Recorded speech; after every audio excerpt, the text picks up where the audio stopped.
Hello everyone, my name is Cole and this is video 16 in the University Physics 1 final exam study guide. Today we're going to be talking about center of mass.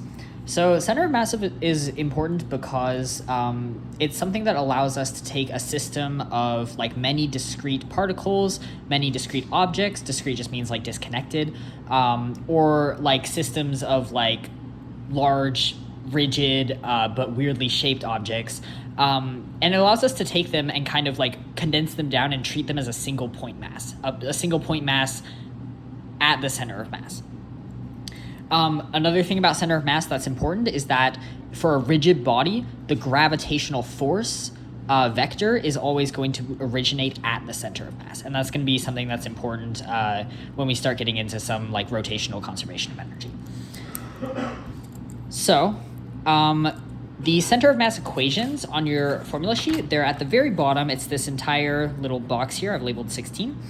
And the first thing that we're going to talk about is for a system of discrete uniform density objects, or discrete point masses. So once again, discrete just means disconnected. And the equation for discrete systems is that RCM, the position of the center of mass, is equal to the summation of, they're saying, MIRI over the summation of MI. So here, I is just like an index for our summation. We're saying we're summing all of the objects in the system. So if there are 5 objects in the system, I will be equal 1, then it'll be equal to 2, 3, 4, 5, etc. And another thing to mention here is this RC center of mass and these RIs, they're all measured from a single point. And it can be any point at all. You just have to choose a point to measure the center of mass from. So let's interpret this equation a bit more. We're saying that the location of the center of mass is equal to each individual mass times that mass's radius from the point of reference, all added together over the total mass. So that means that more massive bodies, things with bigger MIs, contribute more to the center of mass. And that makes sense. Like if I asked you what's the center of mass between the Earth and the moon, it's going to be a lot closer to the Earth than it is going to be to the moon, because the moon is a lot less massive than the Earth. So we can do a quick example with this. We can do something just like point mass here, 3 kilograms, point mass here, 1 kilogram, point mass here, 2 kilograms. And we can say that this is all along a horizontal axis, x. And we can give some measurements. We can say that this one is at x equals 0, this one is at x equals 5, and this one is at x equals 8. Okay? So what's the center of mass? Well, let's measure from x equals 0. We can say that r, or in this case x, because that's the dimension that we're working in, x center of mass, or sometimes denoted x bar, as in an average x value, is equal to the summation of MIRI. So that's going to be this mass, 3 kilograms, times that mass's radius from our point of reference, which is this one. I'll label it P. That's 0, because it's at x equals 0. It's at the point of reference. So 3 kilograms times 0, plus 1 kilogram, times the distance between the point of reference and this mass, that's 5 meters, or 5 units, or whatever, plus 2 kilograms, times this one's distance, which is 8 meters. Okay? At the bottom, we have the summation of MI, which is just going to be the total mass. It's going to be 3 kilograms, plus 1 kilogram, plus 2 kilograms. So our final fraction is going to be 3 plus 5 plus 16, which is 24, over 3 plus 1 plus 2, which is 6. 24 over 6 is 4. So our center of mass is right here. This is XCOM. I'll mark it with an X. That's pretty cool. We just found the center of mass of that system. So this system that I've made here, it's a system of discrete point masses. That means that the points that I've drawn are like infinitely small dots in space. They're zero-dimensional, if you will. And all of the mass is concentrated in this single infinitely small point. But you can also use this equation for systems of discrete masses with uniform mass densities. So, for example, cubes. Imagine I had 2 cubes.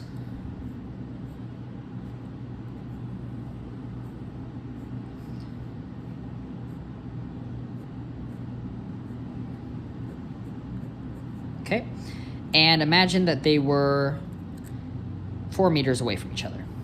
Okay, and this one is 6 kilograms, and this one is 7 kilograms. What's the center of mass? Well, if they're uniformly, I also need to give you a side length. Let's give you a side length of 1 meter. No, let's do 2 meters for simplicity's sake.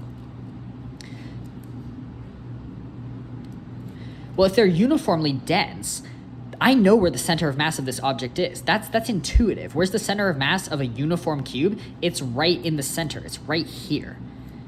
Okay? So if I want to do x bar, XCOM, if I take it from this center point here, this P, well, that's going to be equal to the 6 kilogram mass times 4 meters plus the radius, because I'm in the center of the cube, so that's 5 meters, plus 7 kilograms times 5 meters over 6 plus 7, which is 13 kilograms. Okay? So XCOM is going to be 6 times 5, which is 30, plus 35, 65 over 13 meters. Cool. So that's how we can use that equation to not only talk about point masses, but also talk about discrete systems of uniform density objects. But what if we have objects that are non-uniform density? For example, what if I give you a rod, okay? And I tell you that this rod has some non-uniform density. Lambda is equal to 3x, for example, where this is x equals 0, okay? Well, that means that as we go along this rod, along this x-axis, the rod's getting heavier and heavier because 3x is getting bigger and bigger as x gets bigger. How do I find the center of mass of this rod? Well, it's not just going to be at the center because it's not a uniform density object. What I have to do is use the calculus definition. So on your formula sheet, you can see discrete particles or uniform density objects. That's the formula we just went over. And then under it, we have non-uniform density objects. This is going to be an integral. It's going to look really similar to the thing we just did. The equation is R center of mass is equal to the integral of R dm over the integral of dm. So it's almost the exact same thing, except this time, instead of doing a summation, which is discrete, we're doing an integral, which is continuous, right? And we're still multiplying each R by each dm, okay? So this is the definition for a non-uniform body. Now, if you have something in 2 dimensions, you can split this up into its individual dimensions, but what I want to talk about first is this dm. What is this dm? Well, you probably remember from calculus that if you're trying to integrate something, you want to draw a little infinitesimal. Draw a little sliver, a little piece that you're integrating. This is your dx in this case, because x is our axis. Okay? dm is the mass of dx, right? Because I'm integrating with respect to x. So I want the mass of each little infinitesimal. How do I find the mass of each little infinitesimal? Well, we do it with densities. So this lambda that I've given you here, lambda equals 3x, that's a density function. In specific, it's a linear mass density. So there are 3 types of densities. Well, I suppose there are more, but we live in a 3-dimensional world. So for all intents and purposes, there are 3 types of densities. Linear mass density, lambda, has units of kilograms per meter. We use this for things like this, 1-dimensional objects, things that are like long and thin rods. Those are going to have lambdas. And it means that each meter of this rod has this many kilograms of mass. And it can change with x, like this one does, lambda equals 3x. The second type is an areal mass density, sigma. These are for things that are in 2 dimensions. We call them lamina. It has units of kilograms per meter squared. So each square meter of this lamina has how many kilograms? So I'll draw a little thin rod here for the linear mass density, and then for this one, I'm going to draw a square lamina. Okay. And then finally, intuitively, the final one is a volume mass density. This is for 3 dimensions. This is the density that you guys are probably very familiar with, mass over volume. This is called rho, and it has units of kilograms per meter cubed. And we're going to use this one when we have a 3-dimensional object. For example, a cube. So now that we have our 3 types of densities defined, how do we find mass from density? Well, it depends on how many dimensions we're in. The linear mass density has units of kilograms per meter. So to find a mass, if we want something in kilograms, we're going to have to multiply the mass density by something in meters. These are the equations at the bottom of your equation sheet. For 1 dimension, dm is lambda dr, where r is a single dimension. In this case, it would be x, but if your rod was vertical, r would be y. Okay?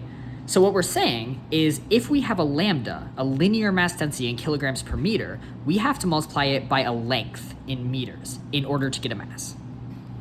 In 2 dimensions, it's a little different. dm is sigma dA, okay?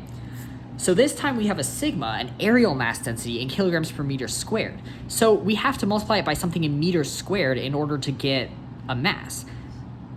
So we're going to multiply it by dA, the area of the infinitesimal. And then finally, in 3 dimensions, dm is rho dV, okay? So we have kilograms per meter cubed. We have to multiply it by a volume to get kilograms.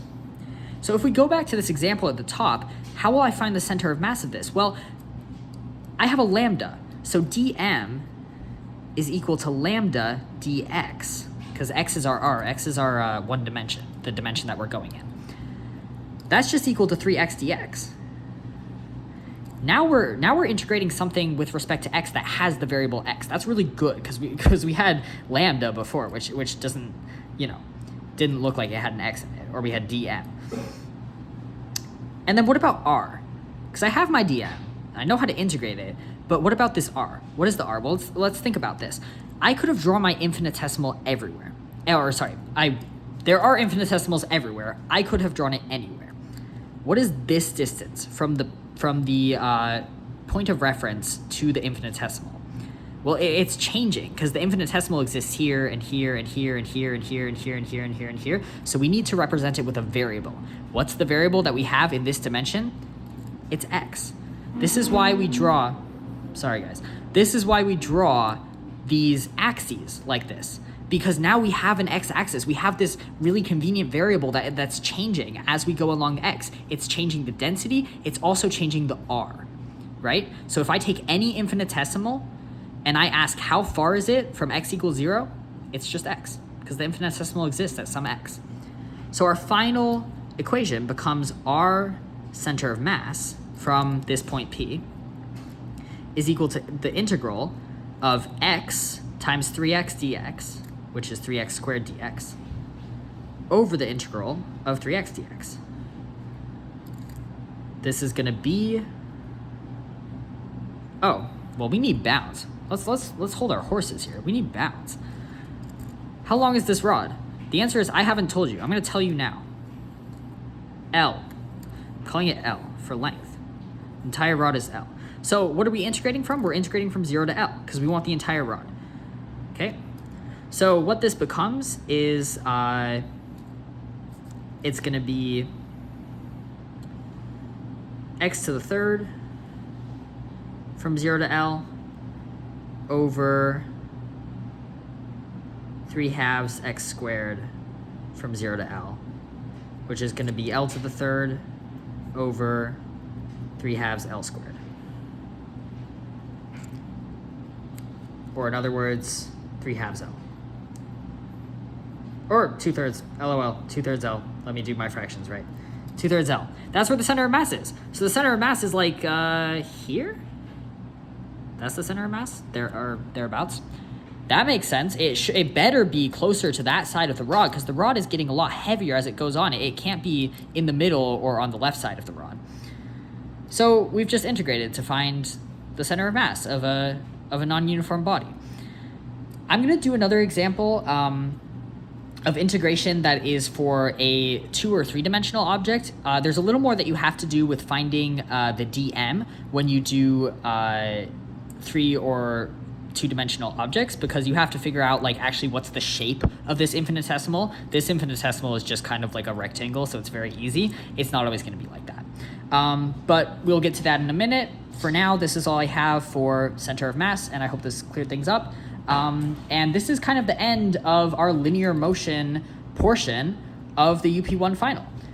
So after this video, we're going to be getting into rotational motion, and a lot of the stuff we're going to be doing is going to be like drawing back to the things that we've done already. So we're kind of more than halfway there. So super exciting and cool.